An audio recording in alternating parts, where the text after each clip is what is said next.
Welcome. I'm Sue Landay. This is Show and Share. And today we have Stan Skrabut, who is an instruction and design technologist. And I thought the perfect person to talk to us about Notebook LM, how to use it both before, during, and after our training so that those of us, maybe like me, who are a little technology wary and AI wary, really have a sense of how we can use this tool to help us do what we do. So, and I did ask Stan for a little fun fact about him because although he's been in the training industry and doing training in the Air Force for over 45 years, he's also shared that he's a magician, which is close to my heart, I told him, because I was a clown back in the day. So we have a little of this kind of shared odd energy, but I don't know. Stan, take it away. Save me from myself. Well, thank you. Thanks for the introduction. And thank you ever so much for inviting me to talk about what I consider an amazing learning and teaching tool.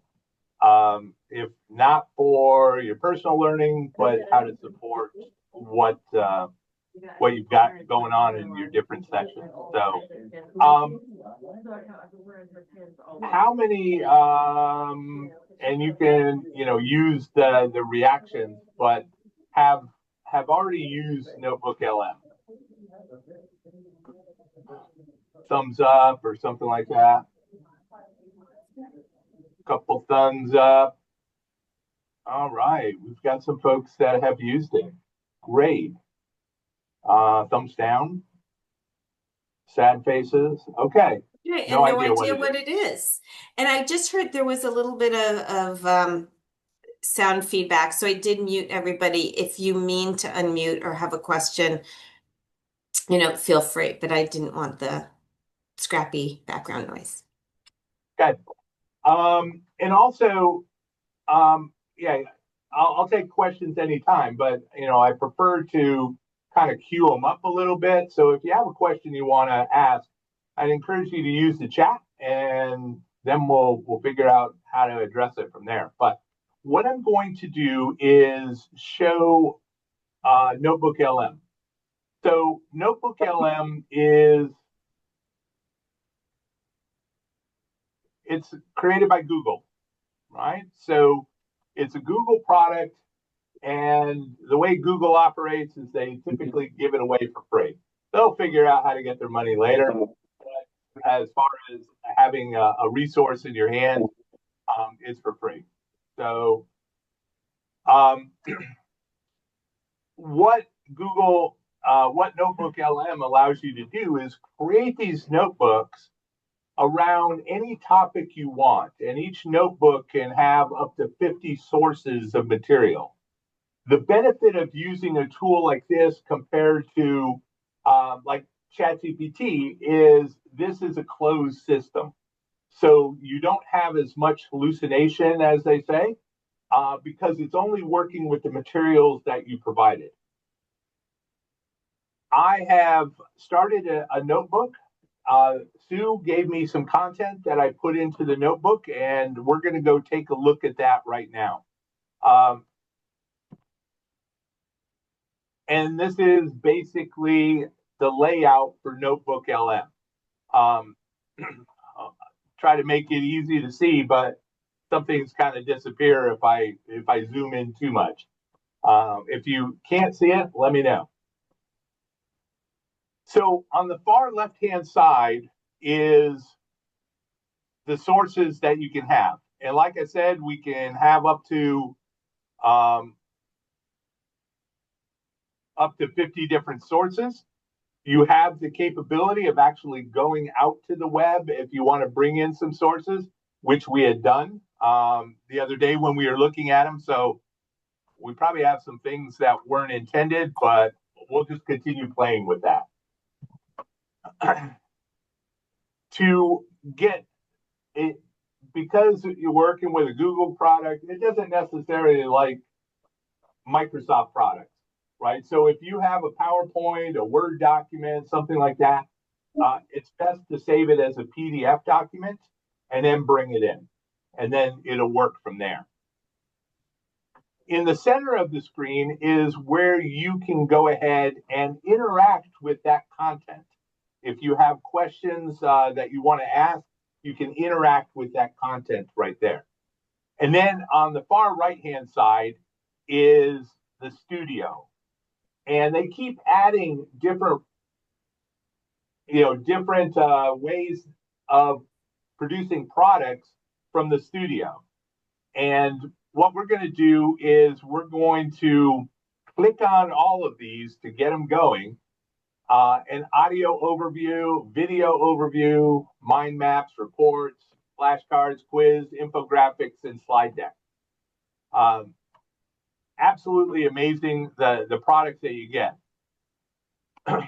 We have 16 sources right now, and I can create a resource, one of these resources on all these products, or I can pick and choose which ones that I want to use in order to build that particular learning asset. So I can make choices in what I want to do. So in this case, we have, we'll just use these 6 resources, and I'm going to create some artifacts that we can look at real quick.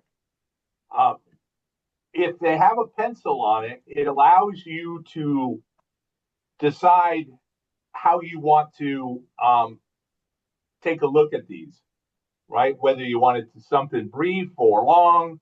I'm going to keep the length short, do a deep dive though. I can focus on a specific topic. So normally if you choose all 16 resources, it'll come in a little more superficial. But if you reduce the resources and really focus on a topic, you can create something very specific that you could share with your learners. And in this case, I'm just going to generate that. The same works for a video.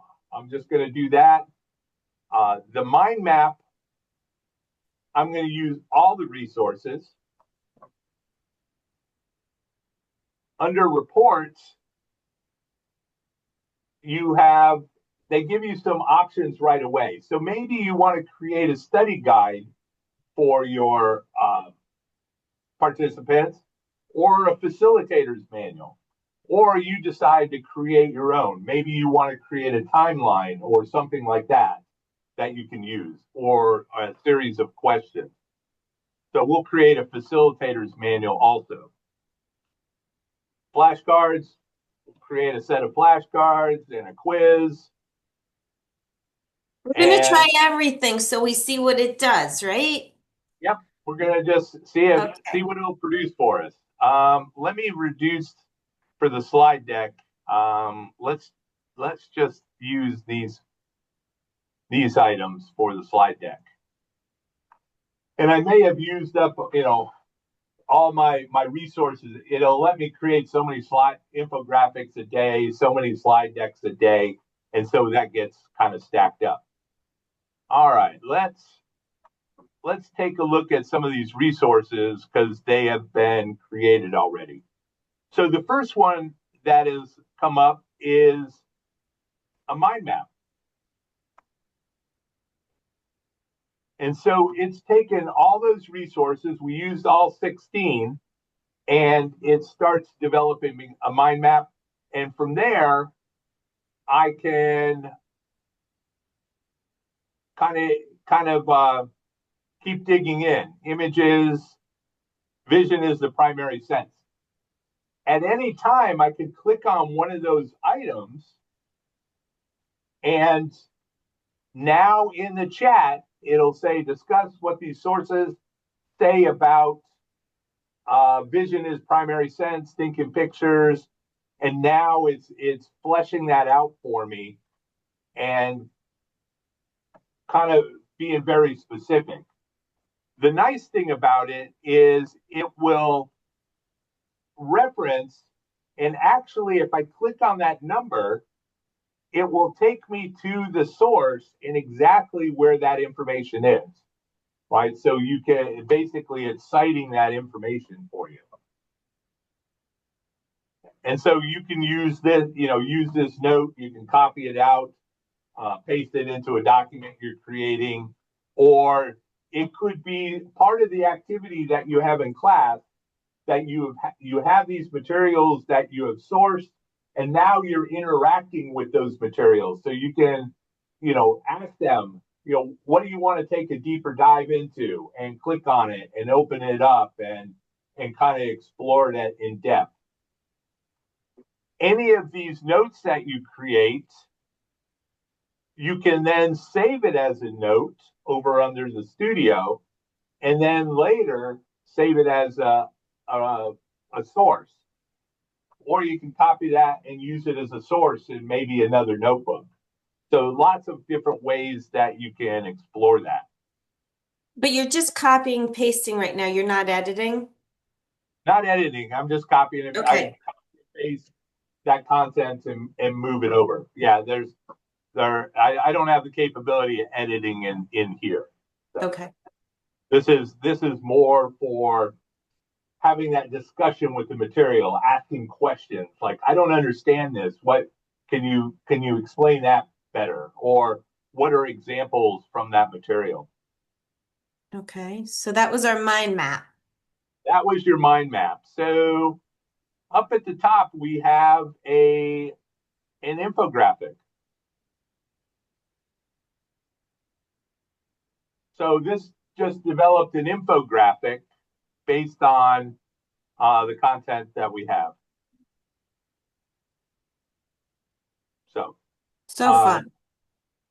yeah, I think it's quite fun. Okay, this is. Let me make sure that's generating a video. This is a audio. Okay, let's jump right in. We're on a Whoop. mission today to unpack this idea of knowledge retention. You're constantly taking in information, but how do we stop it from just, going in one ear and out the other? We want to focus on how your brain actually learns. And what's so interesting is that it starts with forgetting. We are designed to forget most of what we experience.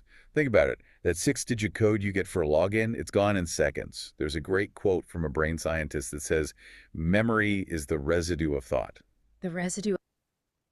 So that's an example of a podcast kind of episode that you could then download and distribute in however that you want to. So um, let's see here. Running again? So I saw something as far as editing the infographic, not directly. You can always export it, bring it into like Photoshop and edit it from there. But here, not unless you are using. You could request like another infographic, but be very specific in the things you wanted or didn't want, and it would try to do that. Rob asked the question: does it need to be fact checked like other AI? Going forward, always into the future, yes. This doesn't have the same level of misinformation or confused information that, say, ChatGPT does, because it's in a closed system. It's only using the content that you are providing. So where other systems, it's pulling more, from its large knowledge base, large language model. Here, it's more restricted. So you're going to have a less issue with this, but always double check your stuff.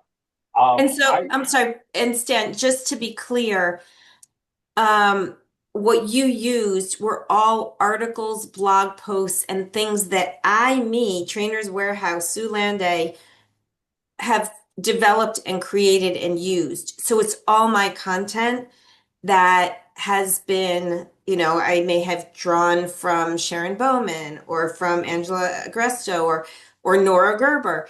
And that's all in there and it's pulling from that. So it's a little bit like what you put in and what you ask it to use is what's going to come out also,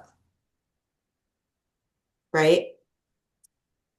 Yes, Um, yeah, I mean you're focused on your material. Now, in this example, we had your material, but the other day I was showing you can draw from the web.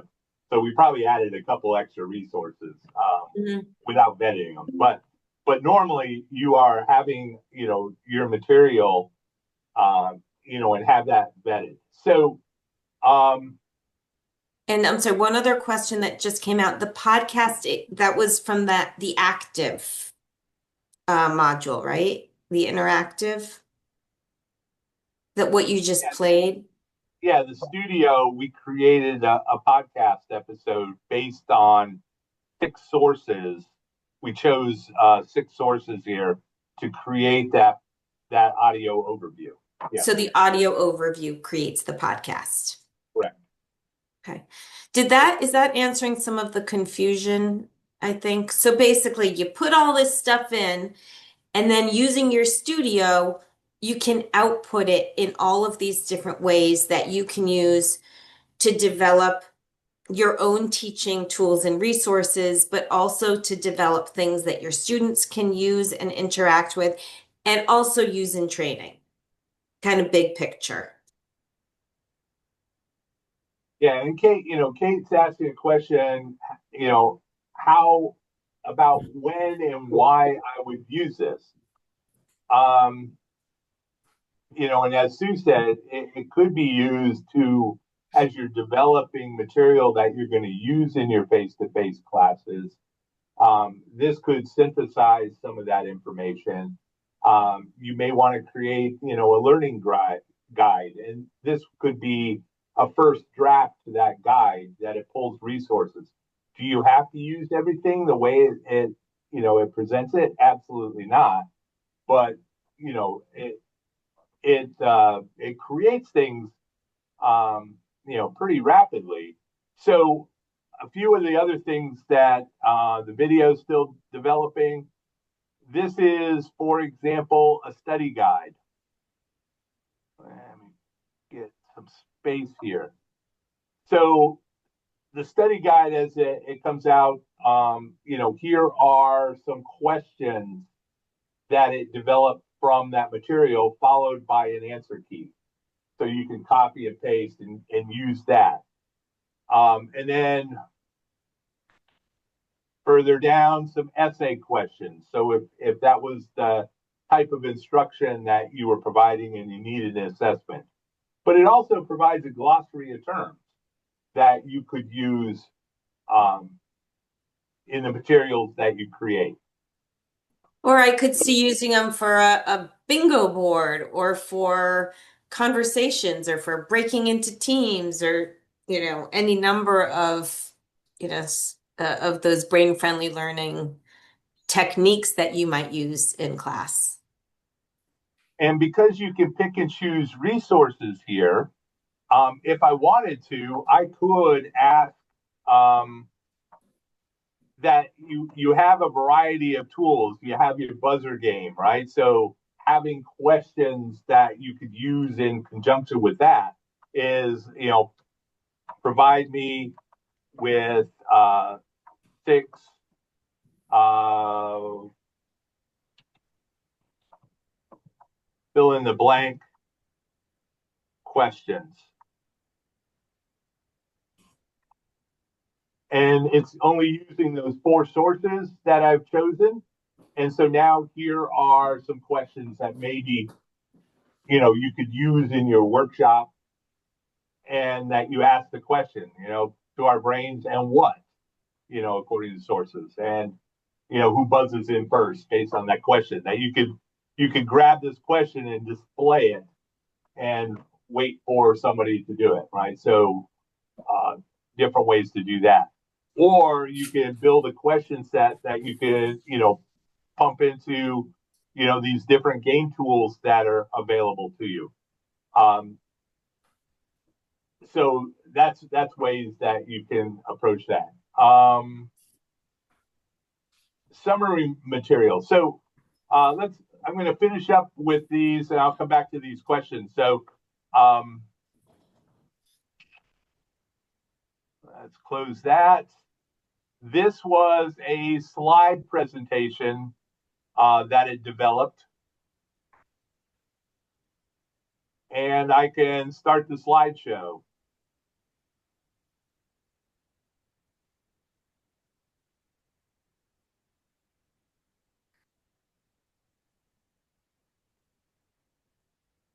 Really cool.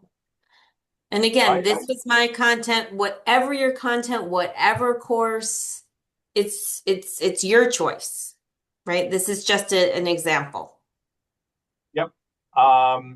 Here are flashcards from 16 sources. We have 72 flashcards. And hold on. I'm zipping around. Let me get this back. So, here's a question you can put up on the board. Who buzzes in first, right? See the answer, right? Right or wrong. Next question. All right. And things like that. So, if you don't like a question, yeah, like this one beer. What the heck are we talking? Oh, that was probably that. We said boots on the ground?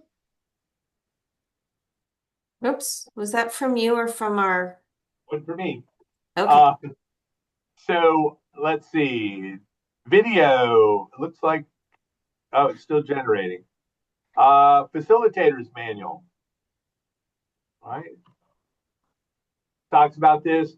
When you create that facilitators manual, maybe you want to ask for examples on how some of these different concepts are being used. So you can use this as a starting off point. Give masters for encoding, and I can say over here in the chat,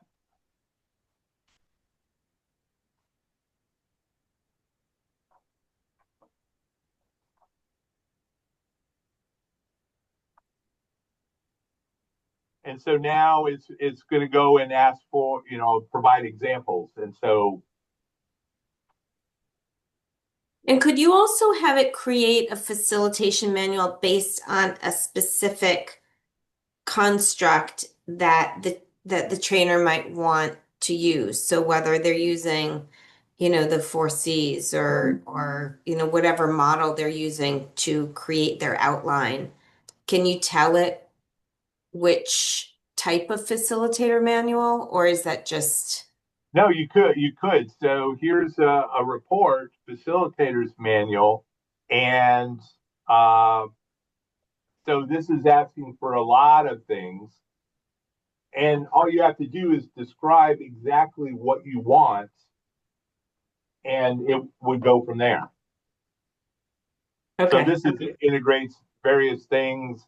Create a facilitators manual specifically on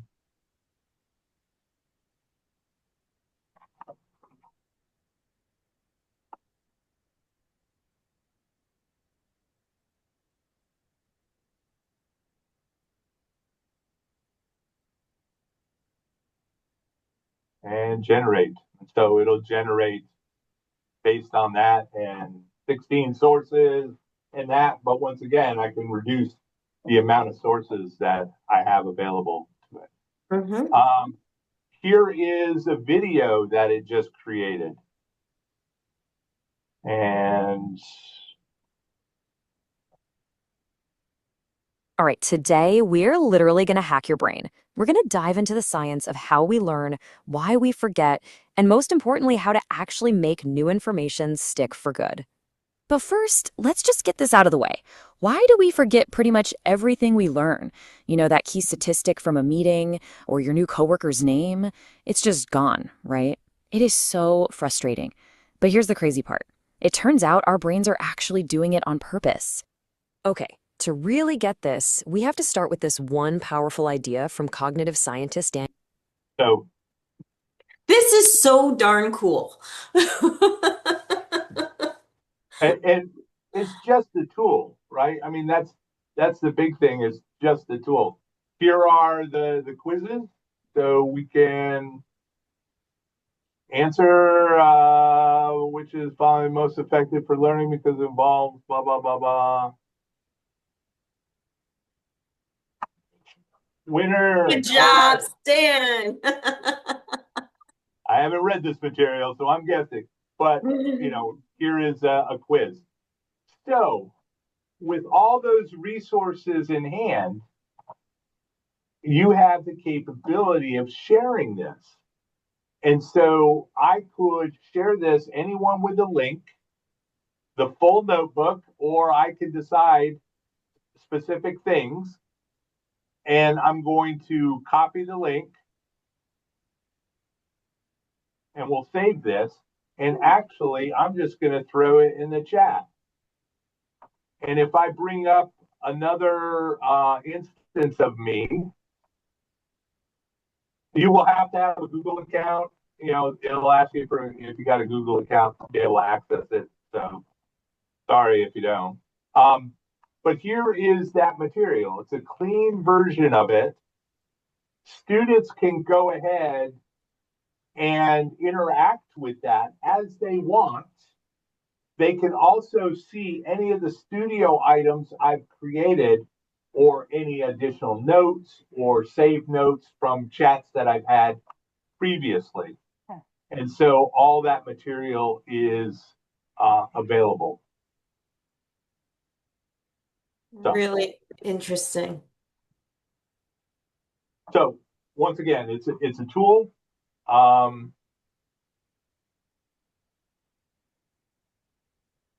PowerPoint, yep, it has to be a PDF. All right, should we go through some of the questions that may be here?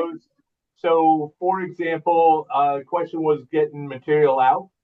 So here on this particular resource, I go to the dots and I can download it and then I can use it somewhere else.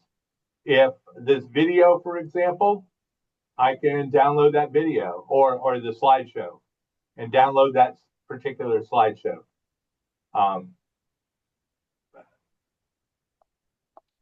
if you want the graphics to match, can you ask it to say, please make the infographic and slide deck match in terms of the graphics that you're using?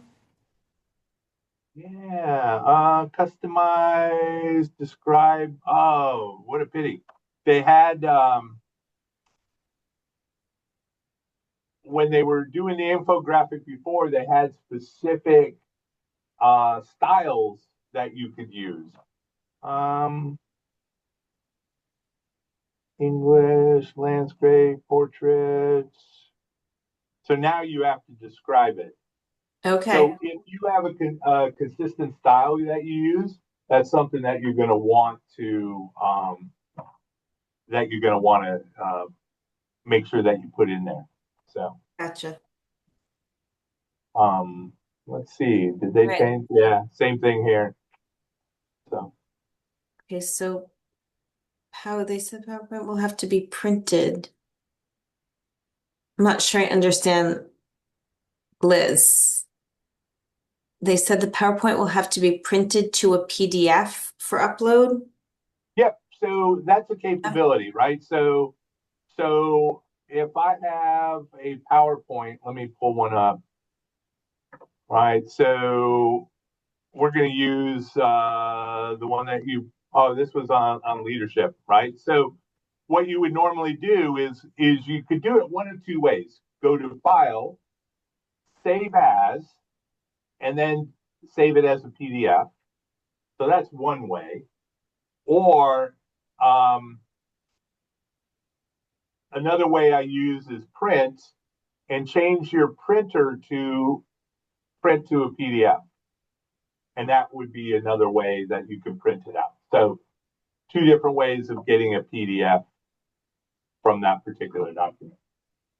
Okay, so a few questions from Rob. So first of all, I think you did say it is a Google product, so it may be a little bit glitchier if you're using a different browser. Was that the first thing?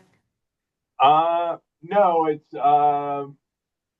well, that I don't know. I don't know that, but um, Google has its workspace, and it's going to lean towards that workspace in what it's doing.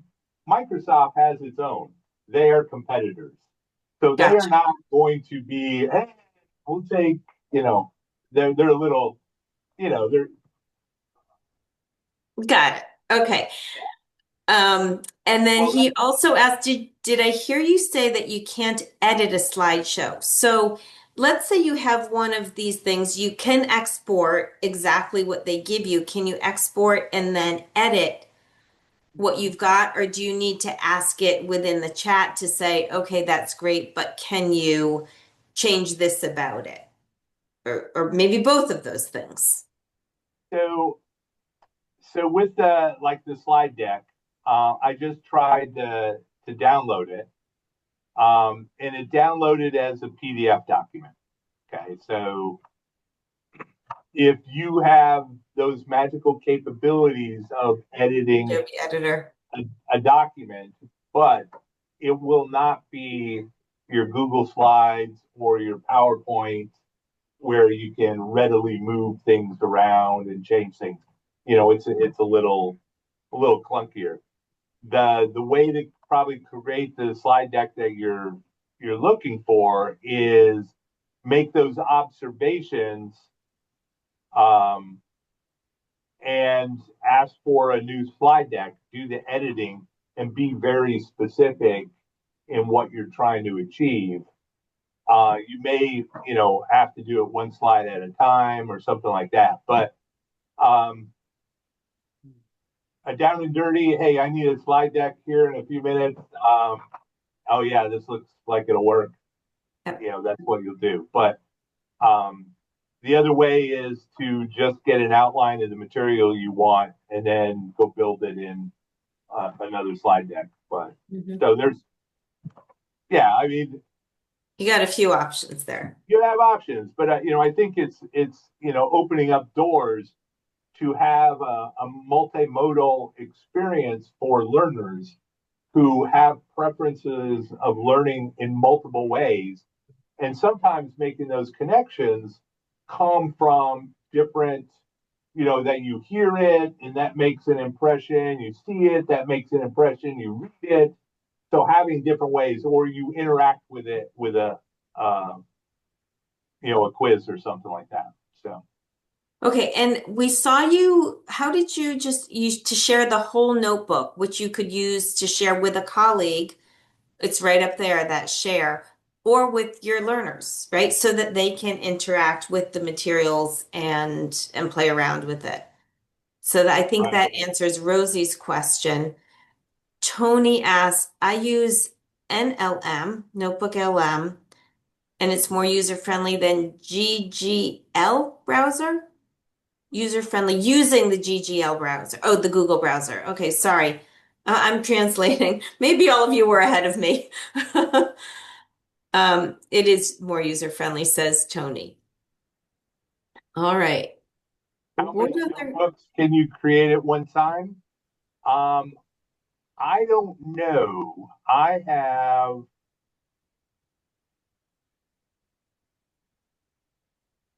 a couple right now, so I don't know. I haven't hit the limits yet. So, oh, this is real quick. This is a strategy I want to share with you. Every morning I drive to work, and when I drive to work, I turn on my audio recorder and I capture what are called morning pages or kind of journaling, and I do a mind dump of that information. And I've been saving them in Google documents. 2025-11 is November, 12 is December. So I just started this practice.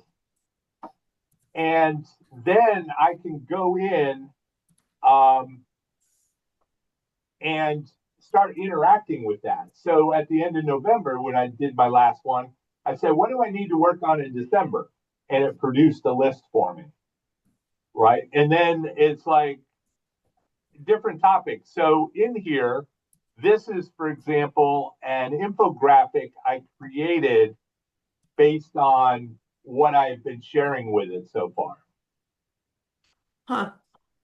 Having a brief analysis of my morning pages, for example, is talking, this is the executive summary, but now it does kind of a deeper dive into the things that I've been talking about. And so this is if you are, have to do those annual reports and you have been actively talking to this um, for a while, it can generate kind of those reports. Here is a timeline of what I've done since I started those morning pages, and it did a quick summary of that. Modern journaling, but the big thing is being able to go back and kind of ask yourself those questions. How have I evolved? How have things improved? And so that's a thought there. So you can save these morning pages, and I've added stuff since the last time. So I just had to resync it to a Google document that had that information. So. Oh, I just had an idea for folks. If they want to know how they can use Trainers Warehouse products in their training, they could probably add our catalog PDF as one of their resources, And ask right? for, Could it yep.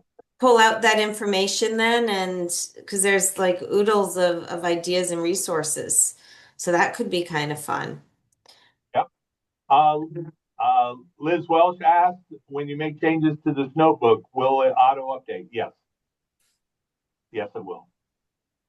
But do you have to have it rerun something based on the source, or if the source changes, it will, do you need to have it recreate? No.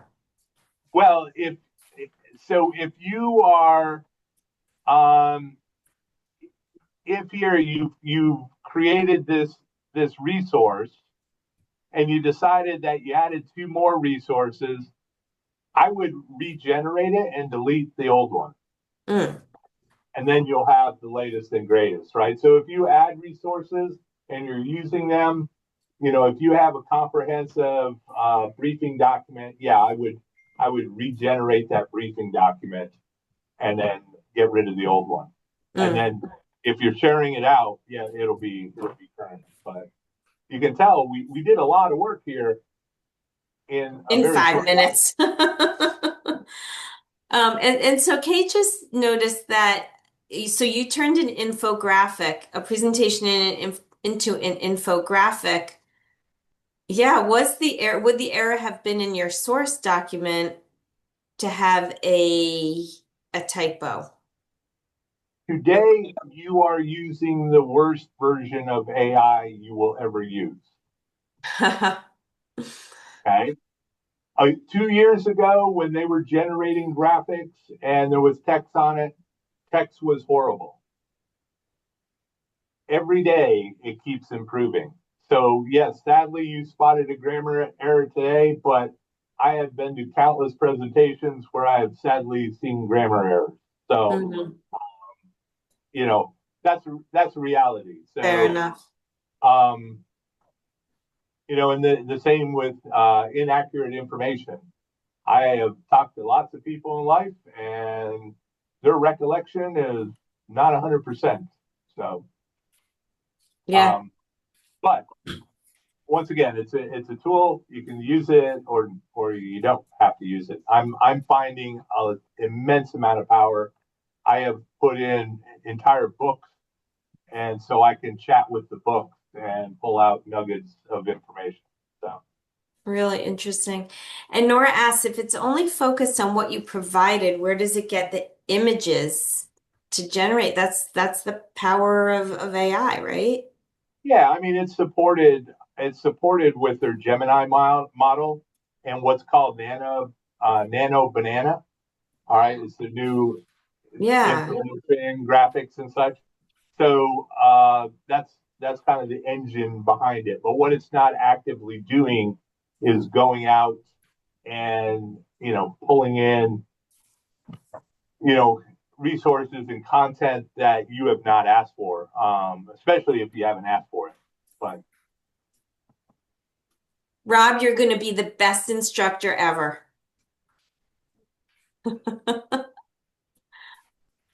yeah, I would say you are not out of a job because it still requires a human to, make those connections.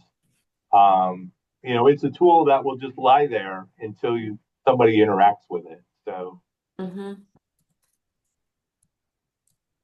Really interesting. All right, you had a final question for the group, right, Stan?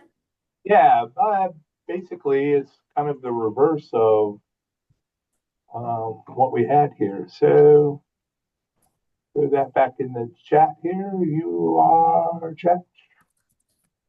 Where's my chat? There it is.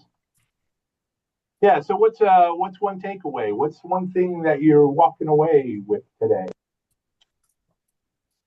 Something you're going to implement. Oh, and also, while I have you here, where'd it go? And if you're interested, here's a free book for you. Free like puppies. And AI for learning leaders, how to leverage this AI, some ideas. Whoops, do we have, I don't know if I have your share here. Maybe I made it too small. No, I dropped it in the chat. So. Oh, okay, great, thanks. Really, really good, Stan. I want to leave the lines open a little bit and make sure we give people the opportunity to ask any other questions, chat with one another. But truly helpful, especially as we see how folks envision using podcasts, videos. It's a sandbox to play in, as Donna says, for sure. So thank you.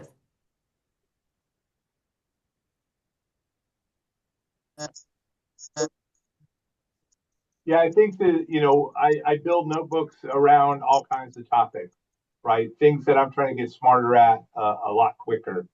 And, it could be a personal thing, how to grow tomatoes better, right? You find resources and squeeze the information, what's the best way to do this? But all this, how to be better facilitators and instructors. There's so much out there, and try to tap into the latest and greatest. This is a tool that will help you do that without the extra noise that you may have, by doing like a Google search or something else. So I use it a lot for. I go to Google Scholar, do some academic research, I pull in some resources, and then how can it help me? But maybe where there's some ideas I can go explore, right, to find the gaps. Yeah, really interesting. Yeah, I was also, I don't remember what I was thinking. I lost my train of thought. Who's next?